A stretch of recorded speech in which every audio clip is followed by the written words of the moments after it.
Azalea was insulting a lot of people in the room. You have to learn to get out of your Iggy Azalea and Azalea Banks are way different. more than Parties currently involved in a bitter back and forth. You have to learn to get out of your Iggy Azalea and nobody else Azalea know way more than Azalea. He wants to just spit at her.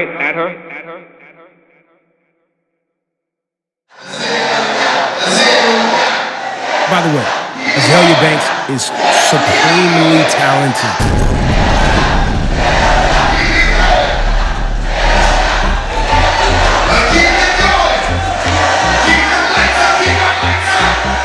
I'm Azalea Banks. Welcome to theblackmedia.org. Guess who up in this bitch? Catch you ducking this bitch. Dick who running my nigga is nothing. Them boys and drummers, y'all niggas be gunning, but your niggas ain't gunning like me.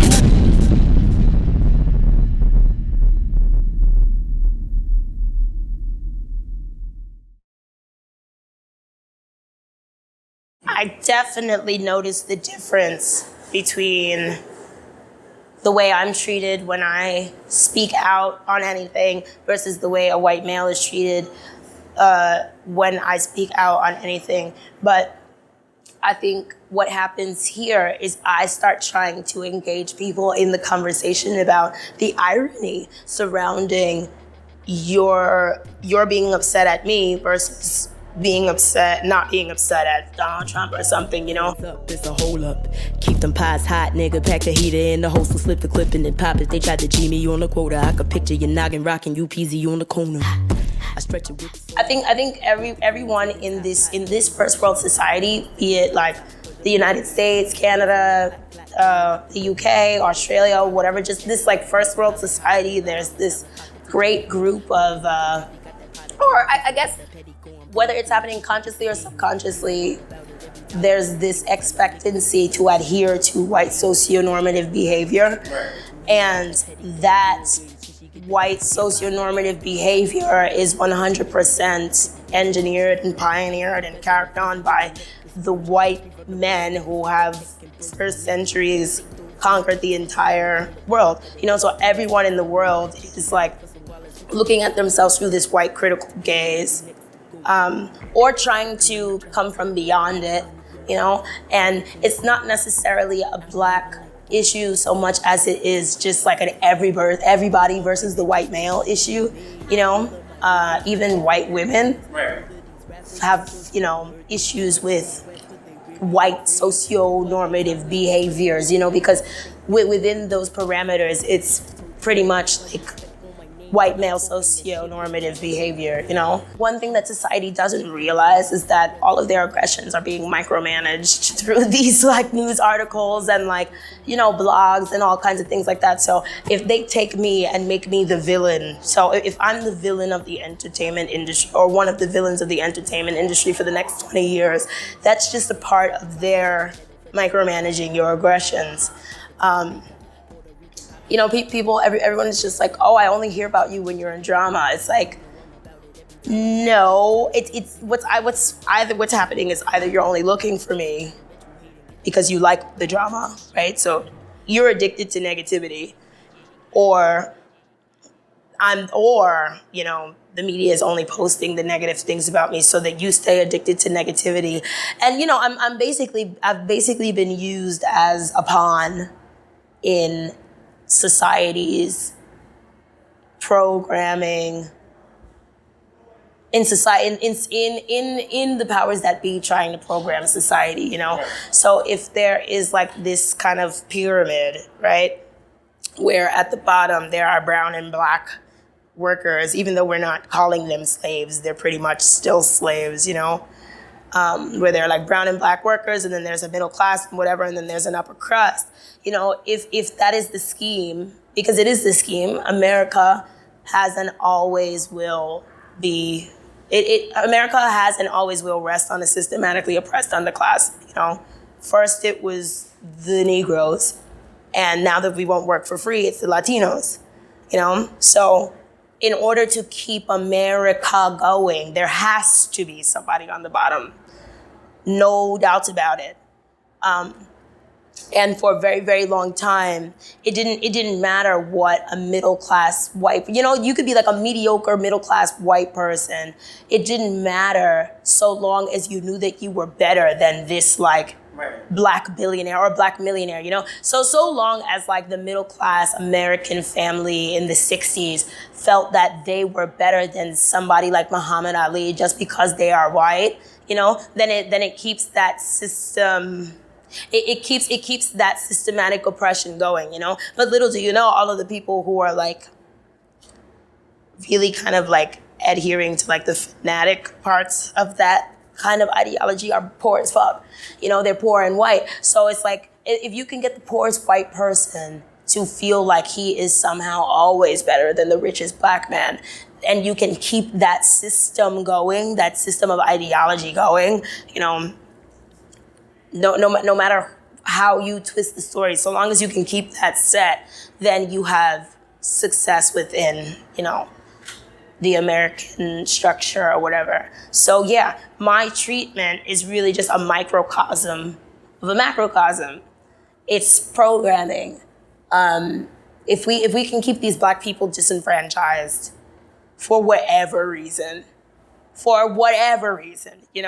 if we can say this person has herpes, and we can say Azealia Banks is the type of black woman who's mentally ill and society doesn't need her. And like, even with like, the Sky Jackson thing, you get what I mean? That was like purposefully done to like juxtapose the two of us against each other, And then the very next day, Sky Jackson's like posting pictures of church and all kind of shit like that. You know what I mean? It's like, here's the black woman that society that society says is good.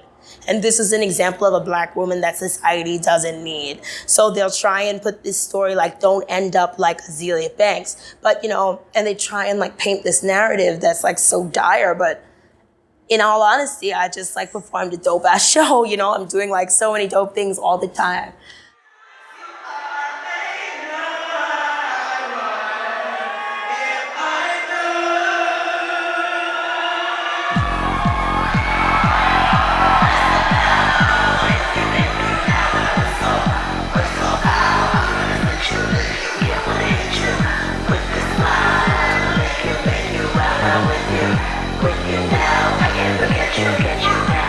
Hey, hi, hello, yeah, what's up, my own boy? What's word, could I call ya? Of late, I'm the one, I'm from New York, my amor. Who told ya you could look so good? Coco is finally coming out. Coco is finally coming out. Love Beats It's coming out under the name Love Beats Rhymes. That's really exciting. I worked really hard on that movie. Really fucking hard on that movie. It could not come out, to be honest, because, God is in control of everything, And I didn't do anything that I should have been punished for with the delay of my movie. And it goes back to the whole, a black woman's word versus a white man's word, Everybody in the world took Russell Crowe's word. And for whatever reason, just all of a sudden, and it just added more to the Azealia Banks narrative. Like, this is the type of woman that society doesn't need. This is the type of black woman that Hollywood doesn't need. This is the type of black woman that Hollywood doesn't want. And yeah, I went through a lot of depression.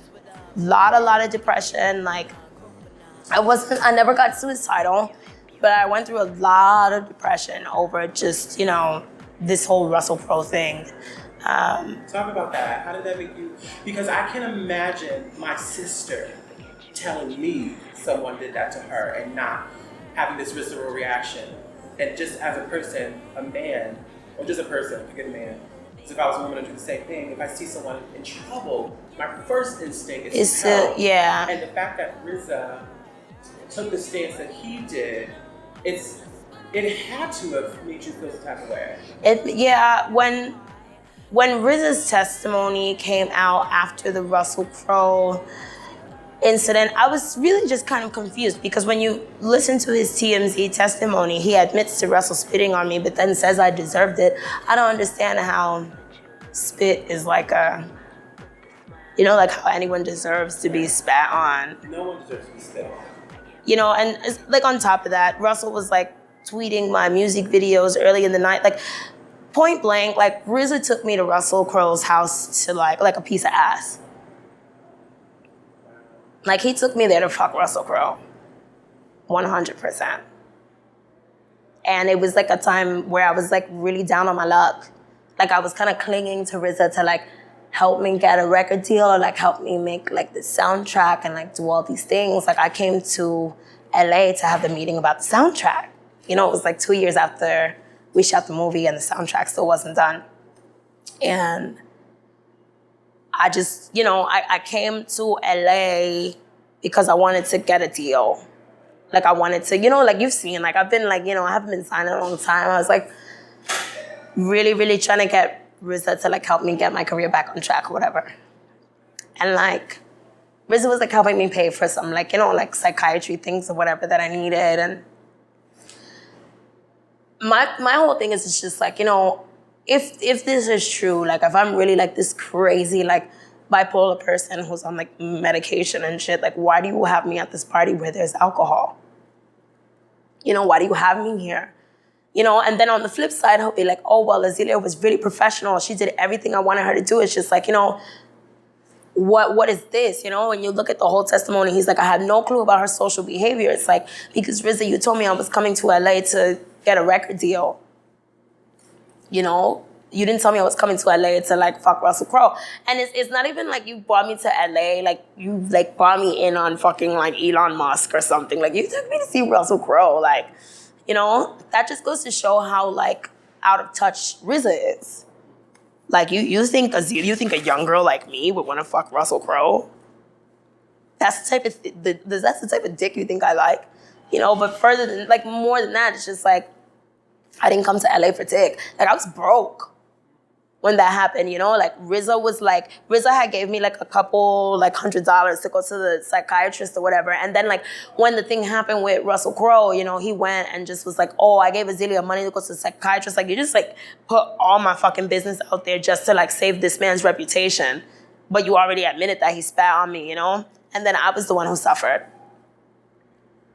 I suffered like on so many levels. Like professionally, you know, you just have like this whole studio looking at me like, you know, well, blah, blah, blah, whatever, because RZA's telling them the wrong story. You know, RZA's telling them that I'm erratic and I'm this and I'm that. But when, like, it's like you have to ask Lionsgate, but like, think about it, like, you got your movie. You get what I mean? Like, we needed a soundtrack. What happened at a party should not count against my professional stuff. And when RZA gave that testimony, like, let me tell you, people would not even, when RZA gave that testimony, people would not even pick up their phone for me.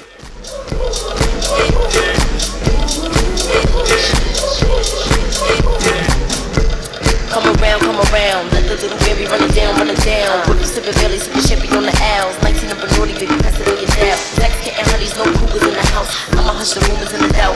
Came in the game with a beat and a bounce. Never for the fame, my feet on the ground. Cloud number 9, headed to the stars. Baby, I ride with my mic and my bra. Baby, I recite. I was like right on the brink of like getting this deal or just whatever. And then RZA just went around like gaslighting me and people would not even pick up their phone for me. So like, and then everything I had was like, fell apart. And it's just like more than that, it was like I lost my friend, you know, like literally like in the matter of like seconds.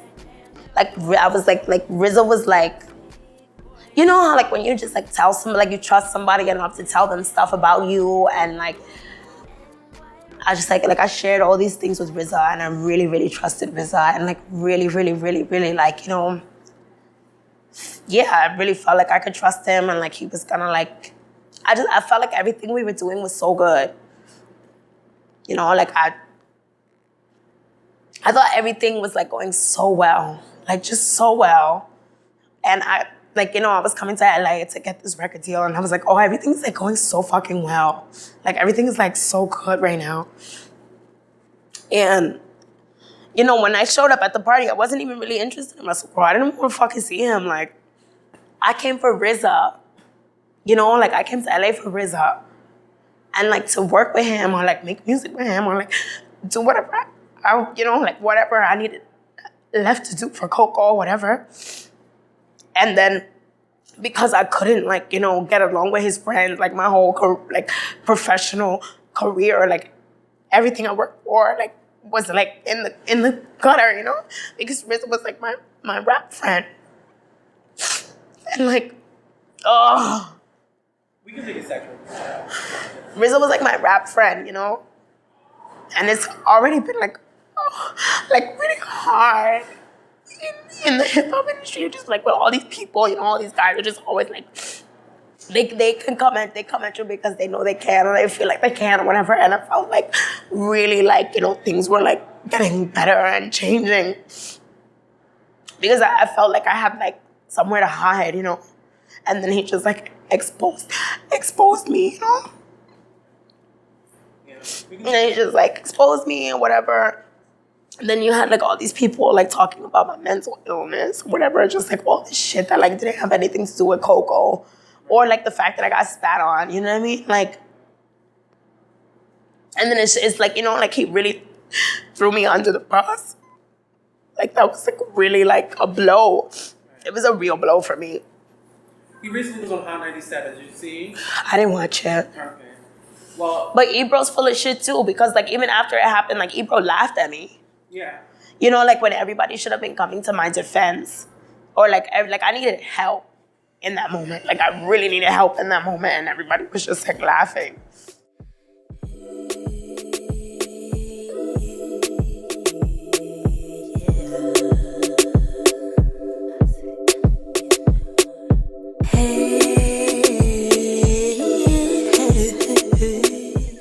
Because Ebro doesn't want to fuck me.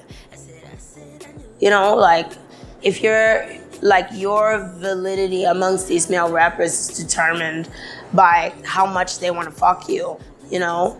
And while Ebro might not even think that I'm ugly, Ebro might think that I'm, like, a very beautiful woman, you know? But just the fact that he can control me makes him think I'm disgusting. Or the fact that he can't give me any advice that I can't, you know, that I don't already have. Like, Ebro's not smart enough to control me. You get what I mean? He's not an intellect. He likes to, you know, be on Hot 97 and kind of, especially after my interview, you know? Ebro loves to pretend like he's like a fucking political pundit now, but Ebro is not intellectually able to, like, Ebro could never say something to me like, okay, so a bitch like me, like, if you want to control me, you have to get in my head. Ebro could never get in my head. He doesn't have that power. He's not strong enough, you know?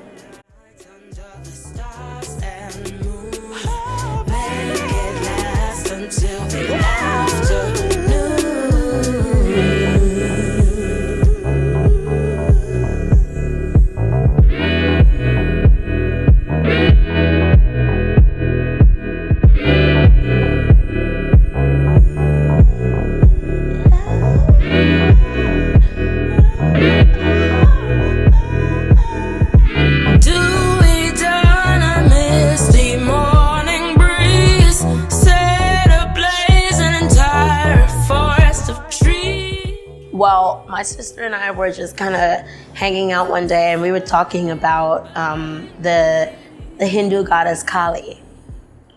And she was like, AB, you remind me so much of Kali. Like, you just cut heads off and you put them on your necklace and you wear them, but like, you burn things down with fire, but only to make them new. And then it just came out. Then she said, she's like, yeah, like, you know, like, it's like all this chaos and then you get the glory. And I was like, yeah, that's me, Chaos and Glory. So then we named the label Chaos and Glory.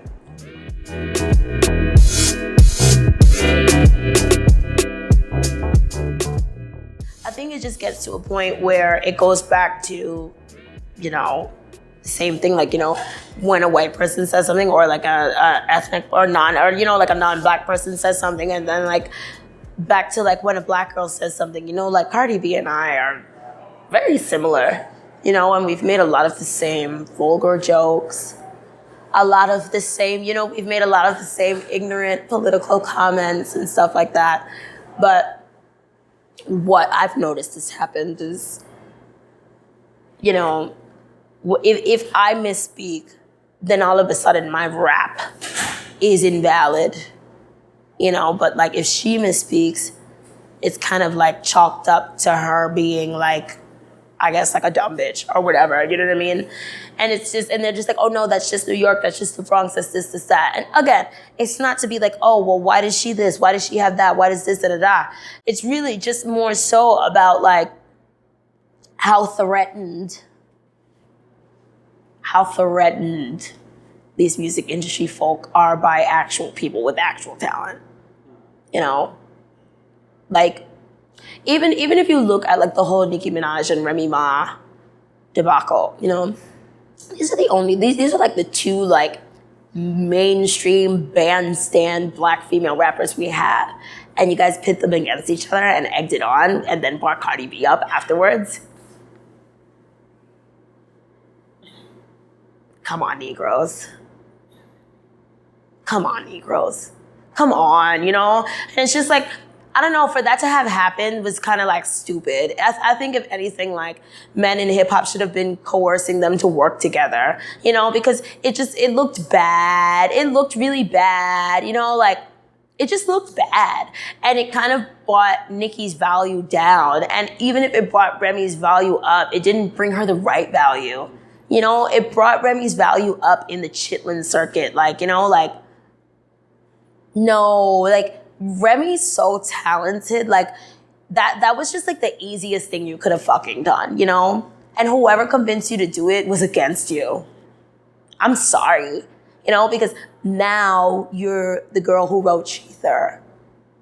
But I don't know you as that. Like, I know pre-jail, like, you know, like, I know Remy Ma's music. I know her catalog. I know her as an artist. Even if you didn't collab with Nicki Minaj, I didn't want to see a fight. It just looks bad. It looks bad. And it looks bad on female rappers. It looks bad on black women. Charlemagne should be fucking ashamed of himself for egging it on. Like everyone, Papoose, you should be fucking ashamed of yourself for letting Remy Ma do that. You know? Like, she just got out of fucking prison and you're just gonna, like, you know, try and, like, you're just gonna stick her right back in, like, the fighting thing. Like, no. Absolutely fucking not. Remy Ma didn't even need to be on Love and Hip Hop. Cardi B needs Love and Hip Hop. Remy Ma does not need Love and Hip Hop. You get it? And it's almost as if, like, there was, like, a greater strategy to, like, do this and then try and, like, pop Cardi B up in there, you know? Don't get me wrong, I'm very entertained by Cardi B. And I really like Bodak Yellow. That's a really good song. But you are not that girl. It's just the truth. It's just the truth. You know what I'm saying? I'm not trying to take anything from you, but you're just, like, you're, like, you know, this, like, female rap thing, it's like a lineage. It's a real fire that burns in a soul. You don't have that fire. I'm very happy for your success. And I love your come up. And I love like seeing you smile and having a good time. But this like woman's expression, this black woman's expression, and you know, whatever, we're not gonna have a conversation about who's black, what's this, Afro-Latina, blah, blah, whatever. But like just the fire of this black woman's expression, you don't have it, Cardi. And you won't get it. Because it's not you. And the interesting thing about that is that that's what a lot of people were saying before she went number one. Everybody was like, BET Award, how does she get a nomination? No, she okay, so this is the thing. Cardi B deserves BET. Like Cardi B, that's where she fits. You know what I mean? She fits there. She fits at BET. But we've seen this happen before. We see you guys like, in spite of Nicki Minaj, plop some bitch up to number one and then you run to the Grammys. Like it's like you get what I mean? Like we've seen this movie before. It was called Iggy Azalea.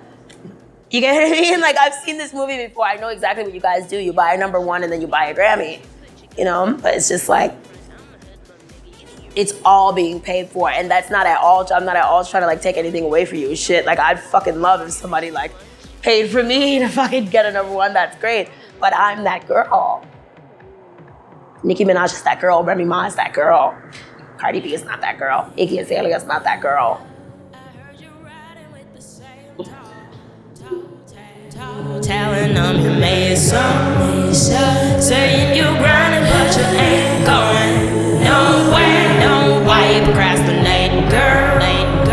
You got a lot but you just waste all your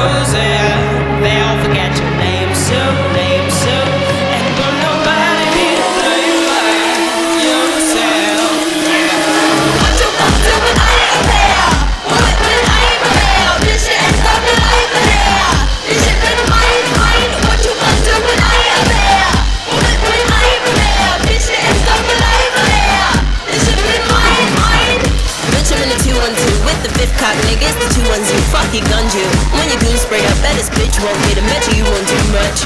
See, even if you do want to bust, you bitch, you get your cut and touch your crew up too. Pop, you playing with your butter like a boo, won't you cock the gun too? Where you do eat cool, hun? I'm fucking with your cutie Q. What's your dick like, homie? What are you into? What's the run to? Where do you wake up? Tell your bitch keep hating, I'm a new one too, huh? See, I remember you when you were the young new face. We could do like to slumber, don't you? Now you boo up too, hun. I'ma ruin you, cunt. What you undo when I ain't up here? Move it when I ain't here. Bitch, the end of your life here. This shit been mine. What you undo when I ain't up here? Move it when I ain't here. Bitch, the end of your life here. This shit been mine. This shit been mine. This shit been mine.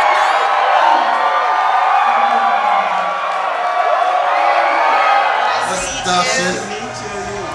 Thank you. That's the show. Yo, remember you was telling me. I'm pretty proud of that. My first Atlanta show.